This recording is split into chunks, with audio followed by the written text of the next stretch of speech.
The Sabarmati report हा चित्रपट 2002 मध्ये घडलेल्या गोध्रा घटनेचा आढावा घेतो, जिथे साबरमती एक्सप्रेसच्या डब्यात आग लागल्यामुळे 59 प्रवाशांचा दुर्दैवी मृत्यू झाला होता. सुमारे 2 तासांच्या या चित्रपटात प्रेक्षकांना खिळवून ठेवण्यासाठी प्रयत्न केले आहेत. इतिहास नेहमीच एकतर्फी दृष्टिकोनातून मांडला गेला आहे, अशी मांडणी करत हा चित्रपट जुन्या कथनांना आव्हान देतो आणि सत्याचा पुनर्विचार करण्याची मागणी करतो. मात्र अधिक वास्तववादी आणि भावनिक मांडणी केली असती तर हा चित्रपट अधिक प्रभावी ठरला असता. चित्रपटाचा पहिला अर्धा भाग मुख्य गोध्रा घटनेऐवजी एका ब्रॉडकास्ट चॅनेलच्या राजकारणावर केंद्रित आहे. या चॅनेलने त्यावेळी सत्ताधारी पक्षाच्या फायद्यासाठी वृत्तांचे विकृतीकरण केले असल्याचे दाखवले आहे. कथानक सामर कुमार, विक्रांत मॅसी, एक प्रामाणिक हिंदी पत्रकार, महिका, रुधी डोगरा या अनुभवी पत्रकाराबरोबर गोध्राला जातो, जिथे त्यांनी या दुर्दैवी घटनेचं कव्हरेज करायचं असतं. मात्र महिकाला तिच्या वरिष्ठांकडून आलेल्या फोनमुळे घटना अपघात असल्याचं दाखवण्याचे आदेश मिळतात. सामर स्वतःच्या तपासात चॅनेलच्या कव्हरेजपेक्षा भिन्न सत्य शोधून काढतो.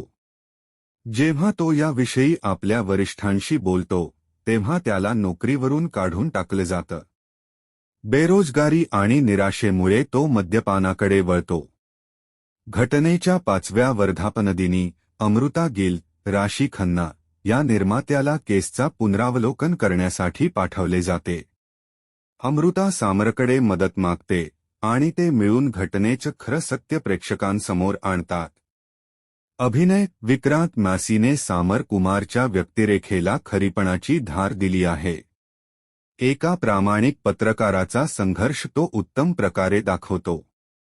राशी खन्ना, अमृता आणि रुधी डोगरा, महिका यांनीही दमदार अभिनय केला आहे. विशेषतः महिकाचा व्यक्तिरेखा घडवताना ती खूप प्रभावी वाटते.